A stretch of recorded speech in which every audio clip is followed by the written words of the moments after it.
My name is Laura, and I'm 33 years old. I work as a web designer now, but I used to be an office worker. These days, I'm a freelancer, taking on contracts instead of working at a company.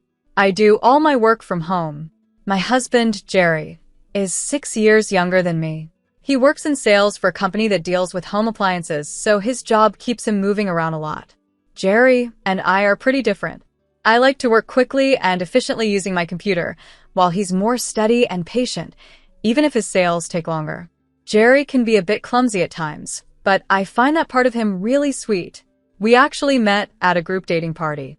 I only went because they needed more people, but Jerry was very interested in me right away. He didn't care about the age difference and told me, "I like you, that's why." I wasn't really interested at first, but he kept trying and eventually, I started to like him back. Jerry is a kind person who cares a lot about family. Jerry has a younger sister named Olivia, who is 8 years younger than him. When we first started dating, she was just 15 and in middle school. She was a surprise baby, much younger than her siblings, and is the family's pride and joy. She does really well in school, and her teachers think highly of her. Jerry is always so proud when he talks about her, but there's also something that makes him worry. He's told me many times that his parents want Olivia to go to a prestigious private high school, but money is tight for them.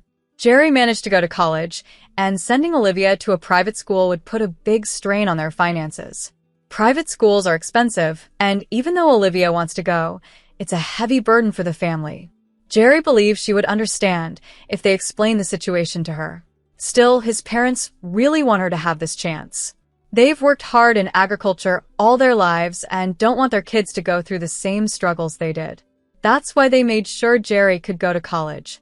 It's tough to go against his parents' wishes, especially since they've sacrificed so much. Because of this, Jerry works part-time on weekends and saves as much money as he can. I sent the money I saved to my parents. I was really surprised when Jerry told me that. Even though he's 6 years younger than me, he seems a lot more mature. Looking back, I think Jerry and his parents were putting a lot of pressure on Olivia, but back then, I thought they were just a good family, caring about her future. 3 years after we started dating, I married Jerry when I was 32. It's been a year since our wedding, and we're still enjoying being newlyweds. We haven't had a single argument, and I get along well with Jerry's family. Our marriage feels stable and happy. Right now, we're focused on our work, so we don't have any kids yet. Even though we're getting older, we still hope to have children someday, and we'll think about it when the time is right. I'm not too worried about it, though.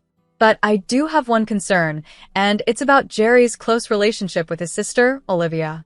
This fall, Olivia started high school at a well-known private school in the city. Since it's far from the countryside where she used to live, she moved to an apartment close to our house. Jerry's parents asked him to look after her, which I understand. The problem is Olivia is at our house all the time. "Jerry, are you home?" she'd call out, showing up at our door again and again. "I'm nearby, so it's fine," she'd say with a smile, sitting down on the couch and hugging my husband. She was always cheerful, while Jerry looked a bit uncomfortable, though I think he secretly enjoyed it.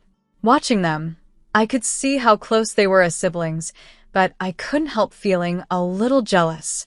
"Olivia, would you like some tea or juice?" I asked. "Tea," she replied quickly, in a way that felt a bit rude to me. I wanted to tell her that's not how you ask, but I kept those thoughts to myself and said, "I can make it for you this time, but next time you'll have to do it yourself. I'm working from home, and I can't just stop whenever I want." Then I went to make the tea. Olivia can act polite when she wants to, but when it's just the two of us, her attitude changes. "Oh, my friend's calling," Jerry suddenly said, grabbing his phone and leaving the room. As soon as the door closed, Olivia's expression turned cold. "Why did someone like you marry my brother? You're not good enough for him. Did you blackmail him or something?" I kept my calm and replied with a playful smile, "Well, maybe I know some big secret about your brother, and that's why I did it." "Huh. What nonsense," she said, clearly annoyed. "I'm not scared of you. It's so annoying to be treated like a kid. If you were younger and cuter, it would be better." "You're way too old for me to talk to," Olivia said, with a smug look on her face. "Well, I guess I do seem old to a high school student like you," I replied, trying to stay calm. But you're older than my brother, she continued. You should be earning more and supporting him. Working from home probably pays the same as a part-time job at a convenience store. I could make that much too. I was shocked that Olivia would say something like that. She's still so young and has no idea. Actually, I make more than that, I said. Really? I don't believe it. There's no way you earn much. Jerry must be paying most of the bills, right? You should be thankful for his good income, she said, crossing her arms. I was stunned. She didn't believe me at all, and I didn't know how to explain it. I just stood there, not saying anything, feeling frustrated. See? You can't even argue back, she said with a smirk. And don't think I'm going to stay quiet about this. It was clear that Olivia just wanted to pick a fight. I decided it was easier to stay quiet and let her complain. Suddenly, I realized Jerry's phone call had ended. I could hear his footsteps coming back toward the living room. As soon as he entered, Olivia's face lit up and she smiled sweetly. Jerry, was your call okay? She asked, her tone completely different. Yeah, it was just a quick confirmation, he said, sitting down on the sofa. That's good. Drink your tea before it gets cold, I said, handing him the cup. Thanks, he replied. The way Olivia switched from being cold to sweet as soon as Jerry showed up was almost shocking. It felt like she was a completely different person when he was around. Being alone with Olivia was definitely not easy, but when she only acted out with me, I decided to just see it as childish jealousy. I didn't want to cause any problems between Jerry and me, so I never told him how she really acted. As a result, Olivia grew bolder, knowing I wouldn't fight back. Hey, what's for dinner tonight? She asked, leaning over the kitchen counter. Stew, I answered, keeping my tone light. Okay, she said, giving a little shrug. Olivia came over again today, but this time something unexpected happened. While Jerry was in the bathroom, she came up next to me as I was making dinner and looked over my shoulder. I felt the tension rise between us, but I tried to ignore it. Then suddenly she did something I never saw coming. Oops, my hand slipped, she said with a fake smile, and before I could react, she grabbed the pot and dumped it into the sink with a loud crash. I stood there, stunned, as the sound of the pot hitting the sink echoed in the kitchen.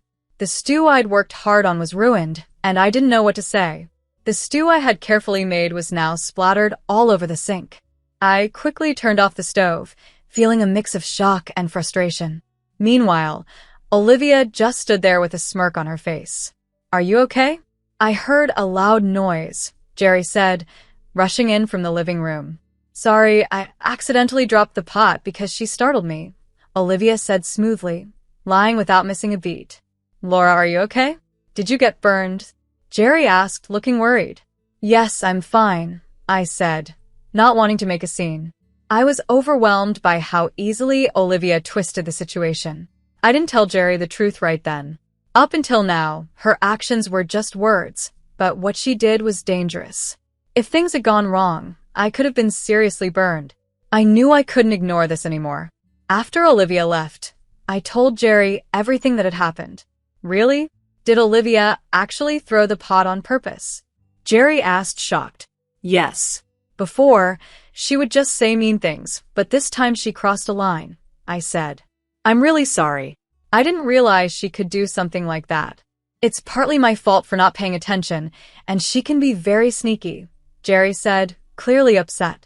I'll have a serious talk with her. I worried that telling Jerry might strain his relationship with his sister, but I knew I couldn't keep quiet any longer. The next day, Jerry called Olivia and gave her a warning. That evening, she came to our house to apologize. I'm truly sorry, she said, looking down. It's okay as long as you understand, but please don't do anything dangerous again, I said firmly.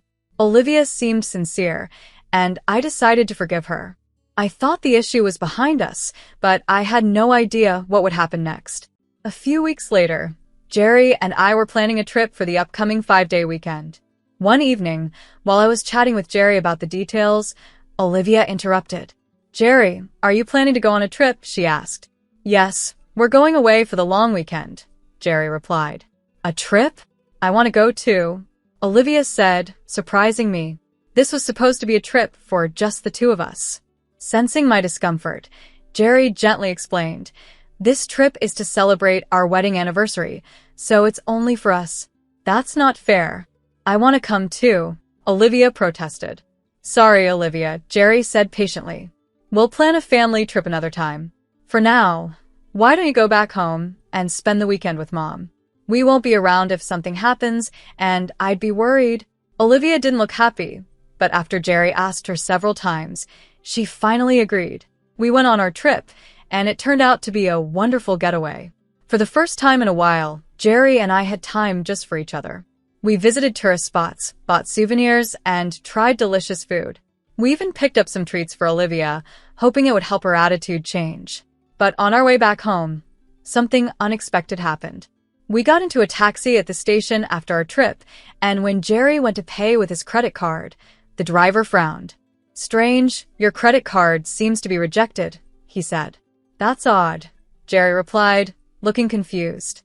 Mom, is the card not working? If so, I'll just pay in cash. I'll go get some cash from the house. Could you please wait a moment?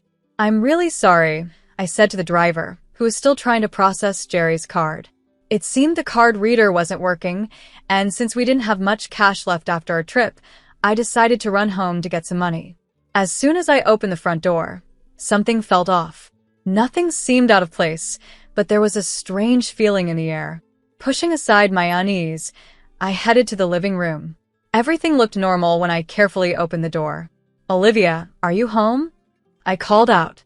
Yes, I'm here, came a reply from our bedroom. I was confused. Olivia was supposed to be at her parents' house. Feeling worried, I hurried to the bedroom. Olivia, what are you doing in here? This is our bedroom, I said, but something was very wrong. The room wasn't just clean, it was nearly empty. The dresser and desk were gone, and a lot of other things were missing. My pillows and cushions weren't there. I opened the closet, and all of my clothes were gone, along with my accessories, little keepsakes, and even my graduation album. My things had vanished. I turned to Olivia, feeling a growing sense of panic. Hey, it looks like only my things are missing. What happened? I asked. Olivia laughed loudly, her tone mocking. Oh, you noticed? All your stuff was like trash, so I threw it away. Why would you do that? I asked, shocked. I just don't like you, she said coldly. That apology I gave was just for show. It was for my brother's sake, not yours. I told him that I'm still really angry. It drives me crazy that he spends his money feeding you and taking you on trips. So I decided to kick you out. You're just a low-income home worker. You don't belong here. I couldn't believe what I was hearing. Olivia was shouting now, her anger spilling out. I had finally had enough. Fine. If that's how you feel, I'll leave, I said, struggling to keep my voice calm. But don't regret this. Ha. I won't regret anything. Just get out, she snapped. Oh, and I left your work bag and computer. If I threw those away, it would affect your job, not just you. They're in the living room. Take them and go. I went to the living room, grabbed my work tools, and headed back to the taxi. By chance, I ran into Jerry in the elevator. The card finally worked, but you took so long. Is something wrong? He asked, puzzled. Just ask Olivia, I said quietly, my voice shaking. I answered calmly, even though Jerry looked shocked. I held my anger back and quietly left the apartment. I went straight to a hotel and booked a room for the night. Jerry called me several times while I was on my way, but I waited until I was settled in my room before calling him back. Laura, I'm so sorry, Jerry said as soon as he picked up. Olivia has gone home now. I had no idea things would turn out like this. I think she got upset because I told you the truth. What do we do now? Should we report this to the police since so many of your things were thrown away? The police? I asked, a little surprised. No, I'm not going to do that. Even though I'm shocked about losing my keepsakes, things can be replaced. If we go to the police, they'll probably just see it as a family problem. I'm more worried about Olivia and her future. Can you help? Of course, Jerry said, sounding determined. I don't want her to keep acting like this. Tell me what we need to do. With his encouragement, we decided to make a solid plan to address Olivia's behavior.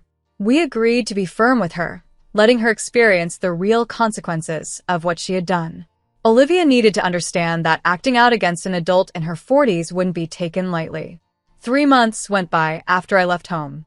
I was staying peacefully at my parents' house, and although I missed Jerry, we saw each other on weekends and stayed in touch, so things were okay. I started getting used to my new life, and to my surprise, I found it quite pleasant. I enjoyed my mom's homemade meals and felt relieved to have a break from household chores. However, during those 3 months, Olivia had visited Jerry several times. From what Jerry told me, she seemed happy, thinking that we might divorce. I could imagine how smug she must have felt, assuming she had won. But life isn't that simple. One evening, after work, I was helping my mom prepare dinner when Jerry suddenly called. "Did she show up?" I asked. "Yeah," Jerry replied. "She's pretty panicked." It seemed Olivia had finally realized things weren't going the way she expected and was now desperate for Jerry's help. I had seen this coming and, without hesitation, put down the kitchen utensils. "I'm coming home," I told Jerry. When I arrived back at the house, the familiar atmosphere soothed me. I took off my shoes and walked toward the living room. Everything seemed calm, almost normal. "Laura, you're back," Jerry said, greeting me as I walked in. But as soon as I stepped inside, I saw Olivia. She was crouched on the floor, staring up at me with narrowed eyes full of anger and confusion. "Why are you here?" she said sharply. "I told you to leave." "I don't have time to deal with you right now," Olivia said, her tone sharp. I took a deep breath, keeping my calm, and replied quietly, "I heard you might get expelled because of unpaid tuition. Is that true?" "Shut up. This has nothing to do with you," Olivia snapped. "My brother was paying for it, but suddenly the payment stopped and he won't tell me why. What's going on?" She raised her voice, clearly upset.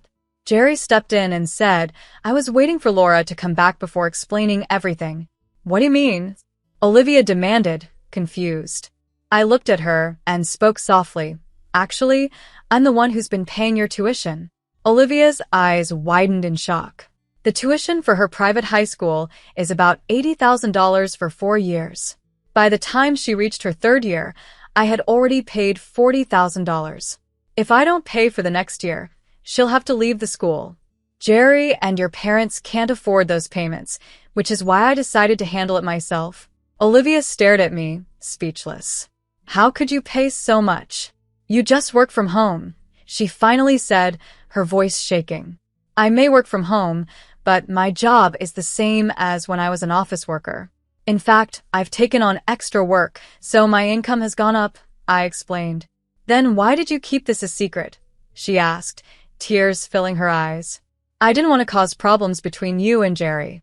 I was willing to put up with a few harsh words for that. But when you threw away my things, that was crossing the line," I said calmly. "That's a lie. No one told me you were paying," Olivia shouted, looking desperate.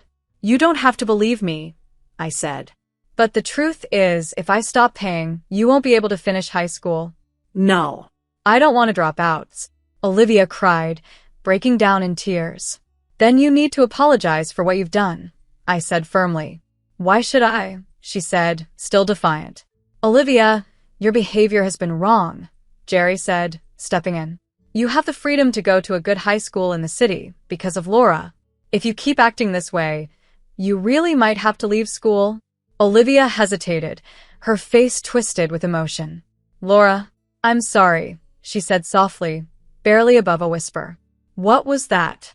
"I couldn't hear you," I said, not letting her off the hook. "I'm sorry. I've thought about my behavior. Please let me stay in school," she pleaded, kneeling and crying. "Are you truly sorry?" I asked, watching her closely. "Yes, I've thought about everything. I wouldn't be apologizing if I didn't mean it," she said, still in tears. But I didn't sense any real remorse from her. "All right," I said slowly. "Then from now on, you'll take over all the housework." "What?" she gasped. "Since you threw away my belongings, you need to make up for it. You'll help with the daily chores and take responsibility," I said firmly. "Why should I have to do that?" she protested. "If you don't like it, that's fine," I replied calmly. "But in that case, I won't be able to pay your tuition anymore, including the cost of the school trip," I said firmly. Huh? No. I can't miss the school trip. That would be awful, Olivia exclaimed, looking panicked. Then you'll need to do the housework every day for a year, as I said. If you don't agree, I might have to report what you did to the police, I replied calmly. The police? Are you serious? Olivia's voice shook. You haven't shown any real regret. I don't see another way, I said, holding my ground. Okay, I understand. Please don't go to the police, she said, her face going pale and drained of energy. It seemed that my firm stance had an effect, and she finally seemed to be taking it seriously. After that, Olivia did exactly as I asked and handled the household chores daily. She learned to clean, do laundry, and cook, getting better at each task as time went on. It was clear that her hard work was paying off, her skills improved, and she started to take pride in them. Eventually, she found joy in cooking and even began to experiment with recipes.